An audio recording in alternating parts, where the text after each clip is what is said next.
Thanks for watching. Here's number 1. And I'm going to solve each of these without a calculator, so you know how to do it. But for a lot of the quiz, you're going to be able to use a calculator. So first thing we're always going to do is make sure we distribute, but don't just distribute the 2, distribute a -2. So we bring down the 3, -2 times 7x, -14x. -2 times -3 is a +6. And then I'm going to bring down everything else. Next step, I'm going to combine like terms because I have a +6 and a +3. So that's going to become +9.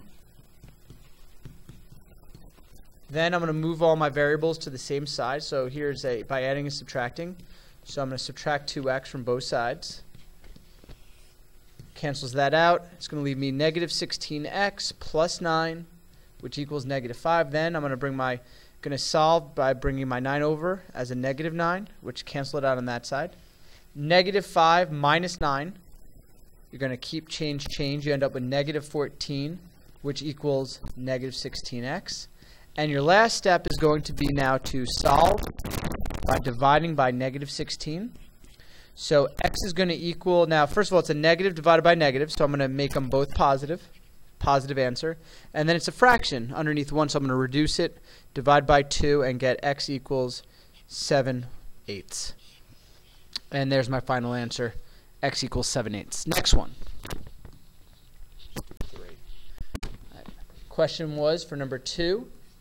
1/3 x minus 4 equals 3 times the sum of x plus 5. First thing, always distribute.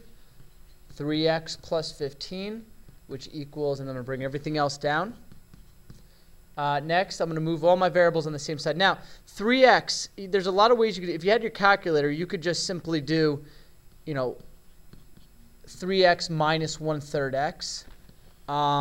Since I don't, I'm going to change 3x into the fraction 9/3, because that's the same thing as 3.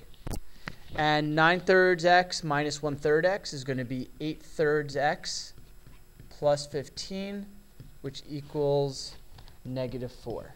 Next, I'm going to subtract 15 from both sides.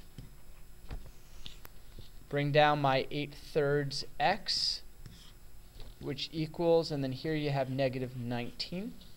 Last step is to solve, meaning get rid of the 8/3 so that we isolate the x. I'm going to multiply by the reciprocal, 3/8. I'm going to do the same thing on this side. So -19 times 3, so x equals -19 times 3 is going to be a -57 over, and then 8 times 1 is 8. And then if it can't be reduced, we can leave it as an improper fraction. You could also do -57 divided by 8 on your calculator and get a decimal answer, or what would come out from this result. Or you can go ahead and do a mixed number. So 8 goes in 57 7 times with a remainder of 1. And so you get a -7 1/8. So if you put -7 1/8, or if you put -57 over 8, as long as it's negative, that would have been the right answer. So we're going to do one more, number 3. And number 3 is 3 times x minus 4 plus 5 is equal to 3x minus 7. First of all, distribute. I get 3x minus 12 plus 5.